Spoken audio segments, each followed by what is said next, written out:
Friends, అందరికీ నమస్కారం. Welcome to Sushmita food menu channel. ఈరోజు అయితే నేను కొత్త వంటకం కాదు కానీ వేసవి తాపాన్ని తగ్గించే తాటి ముంజలతో జ్యూస్ అనేది ఎలా తయారు చేసుకోవాలనేది ఈరోజు నేను మీకు చేసి చూపిస్తాను.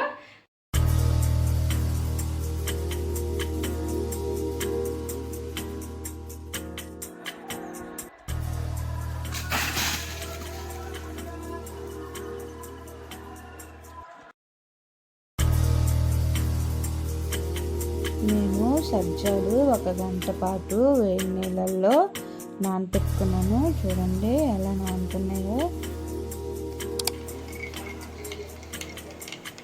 నేను మన తాటి ముంజల జ్యూస్ కోసం అయితే ఫ్రెష్గా లేతగా ఉండే తాటి ముంజలను తీసుకున్నాను. వాటిపైన ఉన్న తొక్కల్ని ఈ విధంగా తీసుకొని వాటి నుంచి వచ్చే వాటర్ని వేరే గ్లాస్లో కలెక్ట్ చేసుకుంటున్నాను.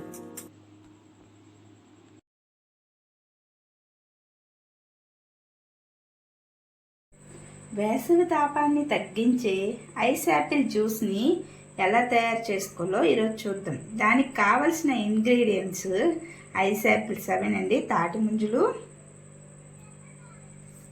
షుగరు, సబ్జీ నానబెట్టిన సబ్జీ గింజలు, 1/4 లీటరు పాలు, కూల్ వాటర్ చూడండి నేను తీసుకున్నాను. ఏవైతే ఐస్ యాపిల్స్ ఉన్నాయో ఐస్ యాపిల్స్ అనేవి వేసుకోవాలి. ముందుగా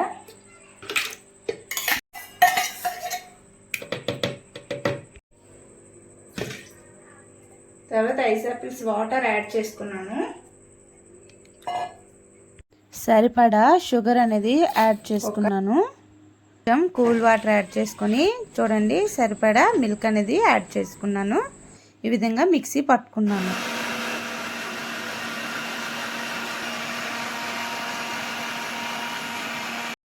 చూసారా ఫ్రెండ్స్, ఫైనల్లీ మన వేసవి తాపాన్ని తగ్గించే ఐస్ యాపిల్ జ్యూస్ అనేది రెడీ. మరి ఇంకా తాగడమే ఆలస్యం. చూడండి ఎంత చిక్కగా ఎంత బాగుందో. నేను వాటిలో అయితే నానబెట్టి ఉంచుకున్న సబ్జా అనేది కొంచెం యాడ్ చేసుకున్నాను. ఈ సబ్జా అనేది మీకు నచ్చితే యాడ్ చేసుకోవచ్చు, లేదంటే మీరు స్కిప్ చేయొచ్చు. Ice Apple juice ready.